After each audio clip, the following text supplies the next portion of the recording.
الحمدللہ رب العالمین والصلاة والسلام علی سید الانبیاء والمرسلین اللہم صلی علی سیدنا و مولانا محمد وعلی آلہ واصحابہ وبارک وسلم وصلی علیہ۔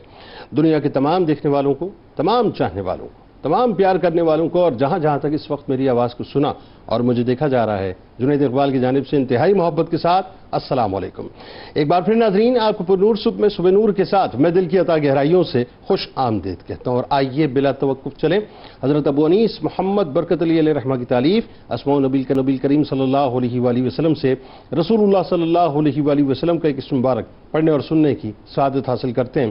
سیدنا الراحم صلی اللہ علیہ وآلہ وسلم، ہمارے سردار صلہ رحمی فرمانے والے، درود و سلام بھیجے اللہ آپ صلی اللہ علیہ وآلہ وسلم پر، آپ صلی اللہ علیہ وآلہ وسلم کے آل پاک پر اور صحابہ کرام رضوان اللہ تعالیٰ علیہم اجمعین پر۔ رسول اللہ صلی اللہ علیہ وآلہ وسلم نے فرمایا کہ جس شخص کو یہ پسند ہو کہ اللہ تعالیٰ اس کی عمر کرے اور اس کے رزق میں اضافہ فرمائے تو اسے چاہیے کہ اپنے ماں باپ کے ساتھ حسن سلوک کرے اور اپنے رشتہ داروں کے ساتھ صلہ رحمی کرے۔ ناظرین، میں آج آپ سے دل سے گزارش کروں کہ میرے ساتھ ضرور جڑے رہیے، کیونکہ آج بات کریں گے ماں کی عظمت اور شان کے حوالے سے۔ یہ جو ماں ہے نا صاحب، اس کردار کو ہم سمجھ ہی نہیں سکتے۔ محبتوں کی کتاب سے الفتوں کے کرتاس پر، یا یوں کہیے کہ عطاؤں کے باب میں، یا یوں کہیے کہ ایثار کے سبجیکٹ میں، یا یوں کہیے کہ دعا کے آسمان کے اوپر کسی ایسے تارے کو تلاش کریں کہ جس کو آپ یہ کہہ سکیں کہ میں اس تارے کی روشنی کو اپنی ماں سے تشبیہ دیتا ہوں، اس تارے کی تابناکی ناظرین ختم ہو جائے گی، چمک ختم ہو جائے گی، ماں کی چمک اور دمک ختم نہیں ہوگی۔ بڑا عجیب رشتہ ہے یہ ماں کا، بڑا عجیب رشتہ ہے۔ کبھی سوچا ہے آپ نے اس بارے میں کہ جس وقت آپ پیدا ہوتے ہیں کتنے ہوتے ہیں؟ اتنے ہوتے ہیں نا، اتنے سے ہوتے ہیں۔ یہ جو ماں ہے نا، ماں بچے کی خوشخبری ملنے سے پہلے اپنی محبتوں کا اظہار کر دیتی ہے بچے کے ساتھ۔ ماں وہ ہے جو 9 مہینے اپنے پیٹ کے اندر اپنے بچے کو پالتی ہے، اس کی دیکھ ریکھ کرتی ہے۔ انسان ایک نطفہ ہوتا ہے، نطفے کے بعد وہ جمع ہوا خون بنتا ہے، جمے ہوئے خون کے بعد وہ گوشت کا لوتھڑا بنتا ہے، پھر اس کے اوپر یہ جو ہماری جلد ہے نا، اس کی چادر چڑھائی جاتی ہے، ہڈیاں چڑھائی جاتی ہیں۔ یہ ماں 9 مہینے تک اپنے وجود کے اندر اس بچے کی دیکھ ریکھ کرتی ہے۔ کروٹیں جب لیتی ہے تو ان کروٹوں کو لیتے وقت اس بات کا خیال کرتی ہے کہ میرے وجود سے جڑا ہوا جو وجود ہے، جو میرا بچہ ہے، میری بچی ہے، اس کو کسی قسم کی کوئی تکلیف نہ ہو جائے۔ اللہ تبارک و تعالیٰ آپ کی غذا کا انتظام اس کے خون کے ذریعے سے کرتا ہے، اس کے وجود کے ذریعے سے کرتا ہے۔ پیٹ میں ہی وہ آپ پر احسان کرنا شروع کر دیتی ہے، پیٹ میں ہی وہ آپ کو عطاؤں سے نوازنا شروع کر دیتی ہے۔ اور جس وقت ماں آپ کو جنتی ہے، ایک بچے کو جنتی ہے، کبھی تصور کیا ہے کہ وہ کس تکلیف سے گزرتی ہے؟ اس تکلیف کا اظہار ایک مرد کر ہی نہیں سکتا صاحب، اس کو بیان کر ہی نہیں سکتا۔ وہ صرف ماں جانتی ہے کہ جس وقت وہ ایک بچے کو جن رہی ہوتی ہے تو وہ کس شدت کی تکلیف کے ساتھ گزرتی ہے۔ کبھی سوچا ہے آپ نے کہ ماں وہ ہستی ہے کہ جب آپ دنیا میں تشریف لاتے ہیں تو جو پہلا لمس آپ کو ملتا ہے، جو پہلی گود آپ کو ملتی ہے نا، جو پہلا وجود ملتا ہے، جو آپ کو اپنے سینے سے چمٹا لیتا ہے، اپنی رحمت کی چھیاں میں لے لیتا ہے، اپنے دامن کے اندر سمیٹ لیتا ہے اور روتے ہوئے بچے کو مسکراہٹیں دے دیتا ہے، وہ کون ہے؟ وہ ماں ہی تو ہے۔ وہ ماں ہی تو ہے جو بچے کے وجود کے اندر اپنے دودھ کا، اپنے وجود کا پہلا قطرہ منتقل کرتی ہے اور اس کی پیاس کو بجھاتی ہے۔ 9 مہینے تک تو وہ اپنے پیٹ میں پالتی ہے، اور پیدائش کے فوراً بعد وہ جو بچہ پیاس سے بلبلا رہا ہوتا ہے، بھوک سے بلبلا رہا ہوتا ہے، اس کی بھوک کو کون مٹاتا ہے؟ ماں ہی تو مٹاتی ہے۔ یہ ماں ہی تو ہے جو بچے کو صبح و شام اپنے وجود سے لگا کے رکھتی ہے۔ بھول جاتے ہیں ان راتوں کو کہ جن راتوں میں ماں اٹھ کر بچے کو سلاتی ہے، پوری رات بچہ روتا ہے اور ماں پوری رات اس کے ساتھ جاگتی ہے۔ اتنے سے وجود کے بارے میں معلوم نہیں ہوتا خود سے ہل نہیں سکتے، کوئی بات کر نہیں سکتے، کوئی تکلیف ہوتی ہے تو اس کو بیان نہیں کر سکتے. یہ ماں ہوتی ہے جس کا وجود اس بات کا احساس کر لیتا ہے کہ میرے وجود کا ٹکڑا اس وقت کس تکلیف میں مبتلا ہے.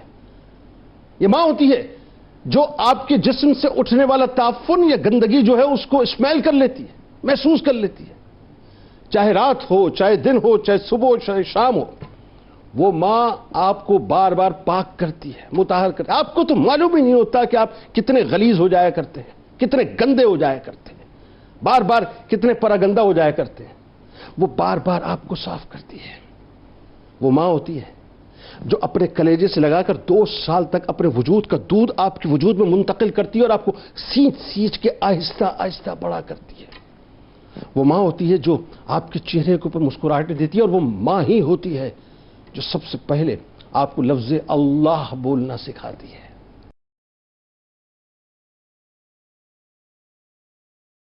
آج کا موضوع تو یہ سمجھ لیجئے کہ اگر کوئی مجھ سے پوچھے یا آپ کا سب سے زیادہ پسندیدہ موضوع کون سا ہے تو یہ وہ موضوع ہے کہ جس پر آپ مجھ سے گھنٹوں گفتگو کرا لیجئے. آپ یقین مانیے. ماں کا مرتبہ، ماں کا مقام. آغاز فرمائیے قرآن پاک سے، سمجھائیے ذرا لوگوں. بسم اللہ الرحمن الرحیم.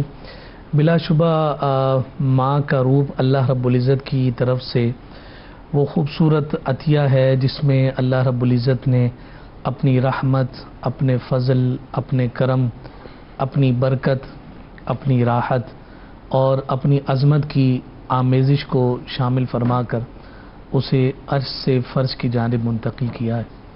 اور اس ماں کی عظمت اور اس ماں کی شان ایسی ہی ہے کہ گویا کہ تپتی ہوئی دھوپ میں اگر کوئی شجر سایہ دار ہے تو وہ ہمیں ماں کی ہستی ہی نظر آتی ہے.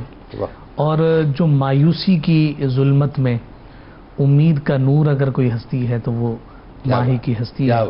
اور اسی طرح سے اگر کہیں کہ انسان کے ٹوٹے جذبوں کے دلدل میں دھنس جانے میں جو ہستی اور جو شخصیت اس کے لیے پختہ سہارے کا سبب بنتی ہے وہ اس کی ماں ہی ہوا کرتی.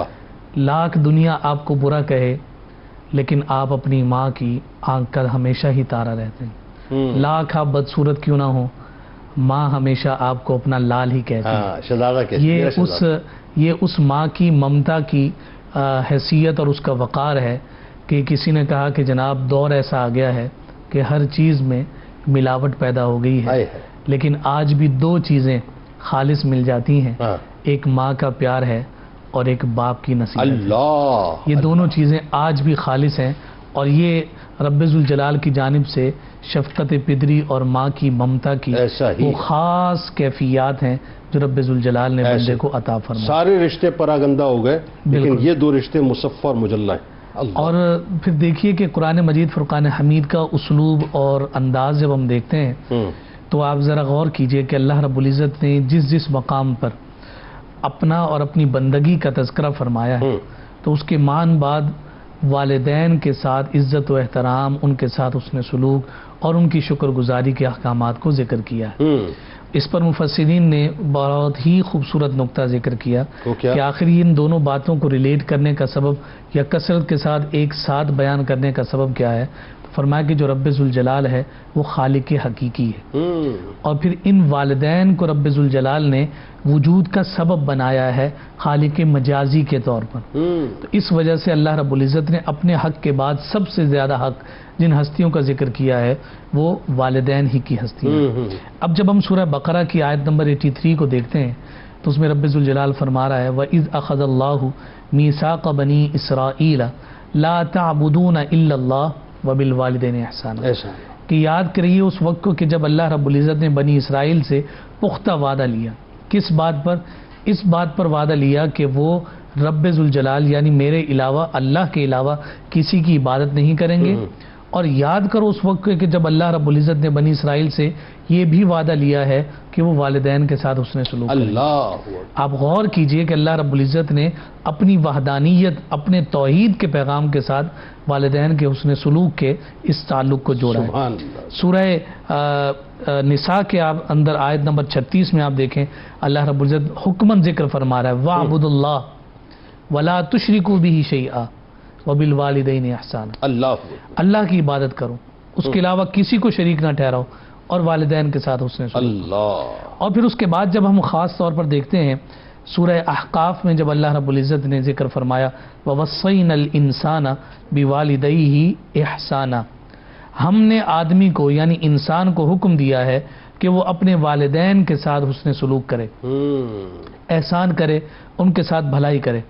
اور پھر اس کے بعد کا جو مضمون اور عنوان ہے وہ ماں کی جانب منتقل ہو جاتا ہے۔ فرمایا حملتہ امہ کرہا ووضعتہ کرہا، فرمایا کہ کیا ہے حملتہ امہ کرہا، تکلیف کے ساتھ اس کی ماں اسے اٹھاتی ہے، ووضعتہ کرہا، پھر تکلیف کے ساتھ اسے جنم دیتی ہے، وحملہ وفصالہ 30 شہرا، اور ساتھ فرمایا کہ اس کیفیت کا عالم کیا ہے کہ فرمایا کہ وہ اسے 30 ماہ تک ساتھ لیے پھرتی ہے، دودھ پلاتے پھرتی ہے۔ یہ 3 کیفیات کو یہاں ذکر کیا گیا، اور پھر ساتھ دیکھیے کہ دوسرا مقام جو ہے جس میں فرمایا وَوَصَّيْنَا الْإِنسَانَ بِوَالِدَيْهِ حَمْلَتْهُ أُمُّهُ وَهْنًا عَلَى وَهْنٍ وَفِصَالُهُ فِي عَامَيْنِ أَنِ اشْكُرْ لِي وَلِوَالِدَيْكَ، اور وہاں تکلیف پر تکلیف اٹھاتی ہے۔ اب وہاں جو الگ پیٹرن تھا اس کو ذکر کرنے کے بعد یہاں فرمایا وَهْنًا عَلَى وَهْن، تکلیف پر تکلیف۔ مفسرین نے یہاں اس بات کی کیفیت کو ذکر کیا ہے، یہ جو کہا جا رہا ہے وَهْنًا عَلَى وَهْن، اس سے مراد یہ ہے کہ اس تکلیف کو کسی چیز پر قیاس نہیں کیا جاتا۔ اللہ اکبر۔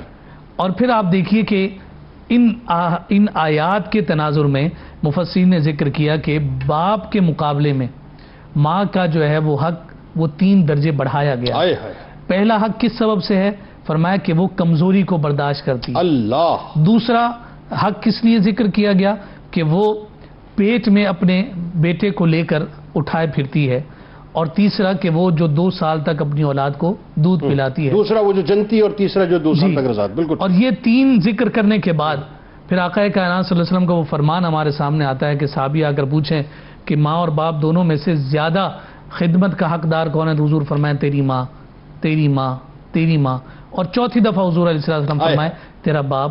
تو اس سے بھی شارحین نے یہی استدلال کیا کہ ماں باپ کے مقابلے میں ماں کا جو رتبہ اور مقام خدمت کے حوالے سے ذکر کیا گیا، ان کی یہ جو تکالیف ہیں ان کے اسباب کے سبب سے۔ بہت خوبصورت ابتدا آپ نے فرمائی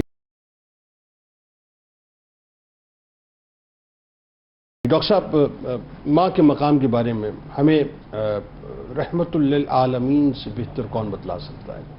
کیونکہ ماں ایک ایسی رحمت کی جس کی رحمت کو اللہ تبارک و تعالیٰ نے ایسے انڈورس فرمایا کہ وہ 70 ماؤں سے زیادہ، اور یہ بھی سمجھانے کے لیے چاہتا ہے۔ تو رحمت للعالمین سے بہتر کون بتلائے گا؟ آئیے ذرا ان کے بارے میں بتلائیے کہ سرکار علیہ السلام کیا فرماتے ہیں ماں کے بارے میں۔ بسم اللہ الرحمن الرحیم۔ یقیناً قرآن کریم میں بھی اس بات کا ذکر ہوا، اور احادیث مبارکہ کے اندر بھی حضور اکرم صلی اللہ تعالی علیہ وسلم نے اس کا ذکر مختلف پیرایوں میں مختلف انداز میں بیان کیا۔ اور میں چاہوں گا ان نوجوانوں کی توجہ جن کا یہ خیال ہے کہ ماں کا تعلق محض بایولوجیکل ہے، حیاتیاتی ہے، اور جس کا مطلب ان کا یہ ہوتا ہے کہ آپ اپنی جسمانی ضروریات کے تحت یا جسے آپ کہتے ہیں کہ فزیولوجیکل امپلسز کے تحت بچوں کے ساتھ حسن سلوک کرنے پر مجبور ہوتے ہیں۔ تو آج ہم اس حوالے سے بھی دیکھیں گے کہ کیا یہ محض ماں کا بایولوجیکل محبت ہے اپنی اولاد کے ساتھ؟ تو اس کی طرف توجہ دلانے کے لیے حضور اکرم صلی اللہ تعالی علیہ وسلم نے ایک خوبصورت انداز میں آپ سے روایت ہے، وہ اس انداز میں کہ ایک صحابی تشریف لاتے ہیں اور یہ بیان کرتے ہیں کہ میں نے اپنی والدہ کو اپنے کندھوں پر اٹھا کر حج کروایا۔ اللہ۔ اور جنید بھائی، یہ اس زمانے کی بات ہے جب منا سے عرفات اور پھر مزدلفہ اور پھر وہاں سے واپس آنا آج تمام سہولیات کے ساتھ آج کے انسان کے لیے نہایت چیلنجنگ ہے، لیکن آج سے 1400 سال پہلے اپنی والدہ کو اپنے کندھوں پر اٹھا کر لے کر جانا واقعتاً ایک بہت بڑی بات۔ اللہ، آج نیکسٹ امپوسیبل ہے، وہ کیسے پاسبل ہوگا؟ تو جب یہ کہا گیا تو اور پھر سوال دیکھیے کتنا بڑا تھا، کیا میں نے اپنی والدہ کی خدمت کا حق ادا کر دیا؟ حضور کا جواب سنیے، حضور نے فرمایا تو نے ابھی اپنی ماں کی ایک رات کے دودھ کا حق بھی ادا نہیں کیا۔ اس سے ہمیں اس بات کا علم ہوتا ہے کہ اگر خدمت اتنے درجے کی ہو تب بھی ماں کے ایک دن کے دودھ کا حق ہم ادا کرنے کے قابل نہیں ہیں۔ دوسری بات، حضور اکرم صلی اللہ تعالی علیہ وسلم سے دریافت کیا گیا اور روایت ہے کہ عورت پر سب سے بڑا حق کس کا ہے؟ فرمایا گیا شوہر کا۔ مرد پر فرمایا گیا کہ اس کی ماں کا۔ مرد پر سب سے بڑا حق اس کی ماں کا۔ پھر تیسری ایک اور روایت ہے کہ حسن سلوک کا سب سے زیادہ مستحق کون ہے؟ حضور اکرم صلی اللہ تعالی علیہ وسلم نے ارشاد فرمایا تیری ماں۔ پھر دریافت کیا گیا، پھر فرمایا گیا تیری ماں۔ پھر دریافت کیا گیا، پھر فرمایا گیا تیری ماں۔ پھر دریافت کیا گیا، فرمایا گیا تیرا باپ۔ پھر دریافت کیا گیا، پھر فرمایا گیا جو اس سے زیادہ قریب ہو۔ بالکل، اور اس طرح کر کے یہ ہوا۔ پھر حضور اکرم صلی اللہ تعالی علیہ وسلم نے ارشاد فرمایا کہ تم پر تمہاری ماں کی نافرمانی حرام قرار دی گئی۔ اللہ، کہ حضور اکرم صلی اللہ تعالی علیہ وسلم نے ایک طرف بایولوجیکل محبت کا اظہار بھی کیا کہ ماں کی محبت اپنی اولاد کے ساتھ بایولوجیکل امپلسز میں ہے، وہ تکلیفیں سہتی ہے، پھر وہ پروے، لیکن اس کے ساتھ ساتھ آپ یہ دیکھیے کہ والدہ کا حسن سلوک اپنی اولاد کے ساتھ بائی چوائس بھی ہوتا ہے۔ اور بائی چوائس کا جب کہا گیا تو حضور اکرم صلی اللہ تعالی علیہ وسلم سے روایت ہے اور فقہاء نے اس کے اوپر بہت گفتگو کی جنید بھائی، کہ اگر والدہ پرورش نہ کر پائے، صرف اس نے یہ کیا ہے، اس کے باوجود بھی ہمارے اوپر یہ واجب ہے کہ ہم والدہ کے ساتھ حسن سلوک بھی کریں اور خدمت بھی کریں۔ بالکل، بہت اچھی۔ اچھا، اب تاریخ اسلام میں کئی ایک مثالیں ہمیں ملتی ہیں ماں سے محبت کی، ماں کی خدمت کی، ماں کی عطاؤں کی، اور اس خدمت کے بدلے میں جو کامیابیاں پھر نصیب ہوئیں تو وہ ضرور بتائیے، کیونکہ آج ہم یہ سمجھ رہے ہیں صاحب کہ کامیابی میرے اس وجود کے اس حصے میں اور کامیابی میری محنت میں۔ ہمیں کیا معلوم صاحب وہ جو کامیابیوں کو پر رکھتے ہیں اس میں دعاؤں کا ایک بہت بڑا حصہ ماں اور باپ کا ہوا کرتا ہے، لیکن چونکہ آج ماں پہ بات ہو رہی ہے لہٰذا بتائیے۔ بسم اللہ الرحمن الرحیم۔ جنید بھائی، ماں وہ عظیم نعمت ہے جو چلچلاتی دھوپ میں چھاؤں کی مانند، ماں وہ عظیم نعمت جو تاریک رات میں ستارے کی مانند، ماں وہ عظیم نعمت جو گرتے ہوئے کا سہارا، ماں وہ عظیم نعمت جو سنبھلے ہوئے کا کنارہ، ماں وہ عظیم نعمت جو ہمیں جینے کا سلیقہ سکھاتی ہے، اور ماں وہ عظیم نعمت جو ہمیں منزل مقصود تک پہنچاتی ہے، اور ماں وہ عظیم نعمت جو ہمارے خوابوں کو تعبیر عطا کرتی ہے، اور ماں وہ عظیم نعمت جو ہمارے ارادوں کو مضبوط کرتی ہے اور ہماری انگلی پکڑوا کر ہمیں چلنا سکھاتی ہے، اور جب ہم بڑے ہو جاتے ہیں تو برابر ہمیں دعاؤں سے نوازتی رہتی ہے۔ تو جس ماں کی ایسی شان ہو، جو ماں اتنی عظیم ہو، اس کی خدمت کیوں نہ کی جائے، اور پھر جو ماں کی خدمت کرتا ہے اس کو صلہ کیا ملتا ہے؟ تو پہلی مثال تو میں نبی کریم علیہ الصلوۃ والسلام کی حدیث سے پیش کرنا چاہوں گا۔ حضرت عبداللہ بن عمر رضی اللہ تعالیٰ عنہ روایت کرتے ہیں، حضور علیہ السلام نے فرمایا کہ 3 شخص کہیں جا رہے تھے، راستے میں بارش ہو گئی، تو بارش سے بچنے کے لیے وہ ایک غار میں گئے۔ جب وہ غار میں گئے تو ایک بڑا پتھر غار کے منہ پہ آ کر گرا اور غار بند ہو گئی۔ تو اس وقت ان تینوں نے ڈیسائیڈ یہ کیا کہ ہم اپنی کوئی ایسی نیکی کا ذکر کر کے اللہ سے دعا مانگیں گے جو ہم نے خالص اللہ تعالیٰ کے لیے کی ہے۔ تو اس میں سے پہلا شخص، اس نے اللہ تبارک و تعالیٰ سے، نبی کریم علیہ السلام فرماتے ہیں، اس نے اللہ تبارک و تعالیٰ سے اس نیکی کا ذکر کیا۔ وہ ذکر کرتا ہے کہ اے میرے مالک، میں دن بھر جنگل میں بکریاں چراتا اور جب شام کو گھر پہ لوٹتا تو بکریوں کا دودھ دوہتا، اور سب سے پہلے میں وہ دودھ اپنے بچوں کے باوجود، بچے ہونے کے باوجود والدین کو پیش کرتا۔ اور پھر نبی کریم علیہ السلام فرماتے ہیں، وہ دعا کرتا ہے، اے میرے مالک، ایک شام مجھے جنگل میں تھوڑی تاخیر ہو گئی، میں جب گھر پہنچا تو والدین سو چکے تھے، تو میں حسب معمول دودھ کا پیالہ لے کر والدین کی خدمت میں حاضر ہوا۔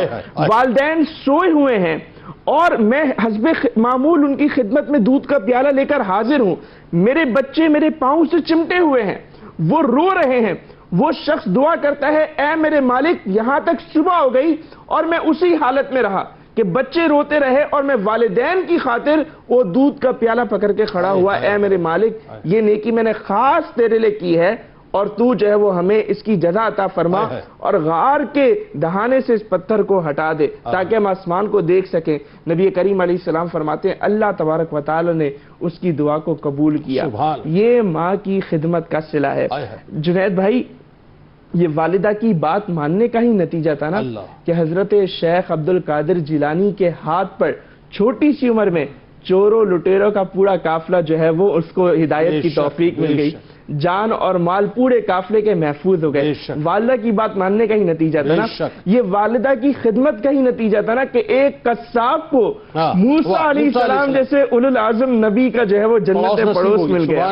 یہ والدہ کی خدمت ہی کا نتیجہ تھا نا کہ اویس کرنی مستجاب الدعوات قرار پائے۔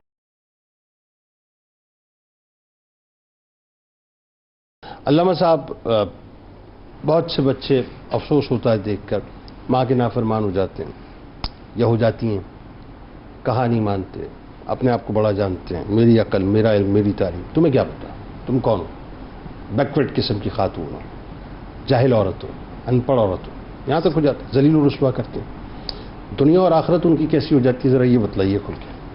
بسم اللہ الرحمن الرحیم۔ بلا شبہ جس طرح سے قرآن مجید فرقان حمید نے اور شریعت مطہرہ نے والدین کا ادب، احترام، اطاعت، فرما برداری اور تعظیم کا حکم دیا ہے، تو وہیں ساتھ ساتھ چونکہ یہ اسلوب شریعت ہے کہ وہ ترغیب کے ساتھ ساتھ ترہیب کو بھی بیان فرماتا ہے، سرزنش بھی ساتھ ساتھ فرماتا ہے، اور یہی سبب ہے کہ اس کا عکس کرنے والے یعنی اطاعت، فرما برداری، تعظیم سے ہٹ کر اس کا عکس کرنے والوں کے لیے وعیدات بھی آقا کائنات صلی اللہ علیہ وسلم کے فرامین سے ہمارے سامنے نظر آتی ہیں۔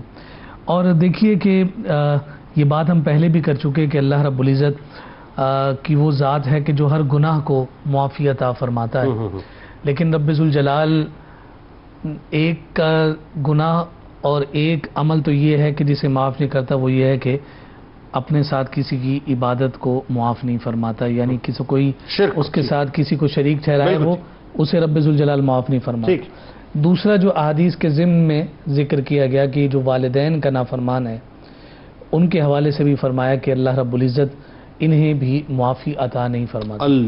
یہاں ایک روایت میں آپ کی خدمت میں عرض کرنا چاہتا ہوں، عمومی طور پر بہت سارے اعمال ایسے ہوتے ہیں کہ جن کی پکڑ قیامت کے دن، لیکن ایک عمل ایسا ہے جس کے بارے میں کہا کہ وہ اس کا جو بدل ہے یا اس پر جو پکڑ ہے وہ نقدی ہے، ادھار نہیں۔ یہ روایت دستی لے لیجئے۔ جی بالکل، جناب ابو بکر رضی اللہ تعالیٰ عنہ سے روایت ہے، کائنات کے تاجدار صلی اللہ علیہ وسلم نے ارشاد فرمایا کہ شرک کے علاوہ تمام گناہ ایسے ہیں کہ اللہ تعالیٰ ان میں سے جس قدر چاہتا ہے بخش دیتا ہے، مگر والدین کی نافرمانی کے گناہ کو وہ نہیں بخشتا، بلکہ اللہ تعالیٰ ماں باپ کی نافرمانی کرنے والے کو موت سے پہلے اس کی زندگی میں ہی جلد سزا دے دیتا ہے۔ یہاں فرمایا کہ فی الحیاتی قبل الممات، یعنی اس کی موت سے پہلے ہی اسے بتا دیا جاتا ہے کہ یہ جو عمل تو نے ماں باپ کی نافرمانی کا کیا تھا یہ اس کی سزا تجھے دنیا میں ہی میسر آ رہی۔ اس سے ہمیں اندازہ کر لینا چاہیے کہ والدین اور بالخصوص ماں کے اعتبار سے جہاں ہمارے رویوں میں کوئی کوتاہی یا کمی ہے تو جان لینا چاہیے کہ اللہ رب العزت کی ناراضگی کس قدر تیزی کے ساتھ اس بندے کی جانب منتقل ہوتی ہے۔ اچھا تبدیلی بہت آ گئی معاشرے میں علامہ صاحب، مطلب زبانیں کھل گئی ہیں اور زبانیں کھولنے والے نہیں سمجھ رہے۔ تجھے پہلا لفظ بولنا تو تتلاتا بھی نہیں تھا، تتلانا بھی تو نے ماں سے سیکھا، پہلا لفظ تجھے ماں نے بولنا سکھایا۔ آج ہم بولتے ہیں کہ تجھے بولنا نہیں آتا، بات نہیں کرنا آتا۔ دیکھیے یہ بہت عام ہو گیا ہے، ہم اپنے میڈیا کو دیکھ کر اور جو تعلیمات ہم ان سارے سورسز سے لے رہے ہیں اس کا نتیجہ یہی نکلا ہے کہ اس کو بالکل ایک عام سی اور سطحی سی کیفیت کے ساتھ اتنا پینیٹریٹ کر دیا گیا کہ اسے اب کوئی برا بھی نہیں محسوس کر رہا اور صبح و شتم ہمیں ہر گھر میں معمول نظر آتا ہے۔ یہاں حضرت امام جعفر صادق رضی اللہ تعالی عنہ کا وہ فرمان میں آپ کی خدمت میں ذکر کرنا چاہتا ہوں۔ جناب جعفر صادق رضی اللہ تعالیٰ عنہ کہتے ہیں کہ اگر کسی نے اپنے والدین کو صرف غصے کی کیفیت کے ساتھ دیکھا، اگرچہ اس نے ماں باپ پر کوئی زیادتی نہیں کی، صرف غصے کی حالت سے دیکھا، اچھا، فرمایا رب ذوالجلال اس کی نماز کو قبول نہیں فرمایا۔ اللہ ایک اور فرمان سماعت کیجئے، جناب امام جعفر صادق رضی اللہ تعالیٰ عنہ کہتے ہیں والدین کے آگ ہونے سے بچو، فرمایا کہ رب کی جنت کی خوشبو 1 ماہ کی مسافت سے آتی ہے، جو ماں باپ کا آگ شخص ہے وہ اس خوشبو کو بھی نہیں سونگے گا۔ اللہ، اور ساتھ جب امام جعفر صادق رضی اللہ تعالیٰ عنہ کہتے ہیں کہ کسی کے آگ ہونے کے لیے اتنا ہی کافی ہے کہ وہ اپنے ماں باپ کو اف کہہ دے۔ اللہ اکبر، ختم ہو گئی بات۔ امام غزالی رحمۃ اللہ تعالی علیہ سے پوچھا گیا تھا کہ قرآن میں جو ذکر ہوا فلا تقل لہما اف، اس اف سے مراد کیا ہے؟ تو آپ فرماتے ہیں کہ ایک بڑا نفیس شخص ہے، صاف ستھرا رہتا ہے، ایک ایسی جگہ سے گزرا کہ جہاں ہوا میں گرد تھی اور وہ گرد اڑ کر اس کے جو ہے نا ہاتھ پر اور اس کے روؤں پر آ کر ٹک گئی، تو چونکہ وہ نفاست پسند تھا تو اس نے اس گرد کو ہٹانے کے لیے پھونک ماری ہے، تو فرمایا کہ اتنا بھی ماں باپ کے سامنے کرنے کی اجازت نہیں۔ اللہ، ہمارے صوفیاء نے اس بات کو بھی ذکر کیا کہ کسی کے ماں باپ اگر بڑھاپے کی حالت کو چلے جائیں اور وہ رفع حاجت خود نہ کر سکتے ہوں اور آپ کو یہ سعادت میسر آ جائے کہ آپ انہیں پاک کر رہے ہوں، تو فرمایا کہ اس عمل کے کرتے ہوئے اپنے ناک پر ہاتھ رکھنے کی اجازت نہیں ہے۔ نجاست سے تو ہر ایک کو کراہیت آتی ہے، لیکن ناک پر ہاتھ رکھنے کی اجازت کیوں نہیں؟ فرمایا ممکن ہے کہ ماں باپ میں سے انہیں خیال آئے کہ وہ مجھ سے کراہیت کھا رہا ہے، فرمایا اتنا بھی عمل کرنے کی اجازت نہیں دی گئی۔ یہ سارے حساس قسم کی کیفیات اور اطوار جو شریعت مطہرہ کے ہم سے مقصود ہیں۔ اب یہاں یہ بات بھی ذرا ذہن نشین کریں، آج کا بچہ، آج کا نوجوان کہتا ہے ماں باپ غلط کرتے ہیں، ہمیں برا بھلا کہتے ہیں، لوگوں کے سامنے ذلیل کرتے ہیں، ہماری بے عزتی کرتے ہیں، نہ جانے کیا کچھ ہم اپنے والدین کے حوالے سے کہہ رہے ہوتے ہیں، پھر کہتے ہیں ساتھ ہم یہ بھی ذکر کر رہے ہوتے ہیں کہ وہ اتنا سب کچھ ہم برداشت کریں، کیسے ممکن ہے؟ ہم سے تو یہ کچھ نہیں ہوتا۔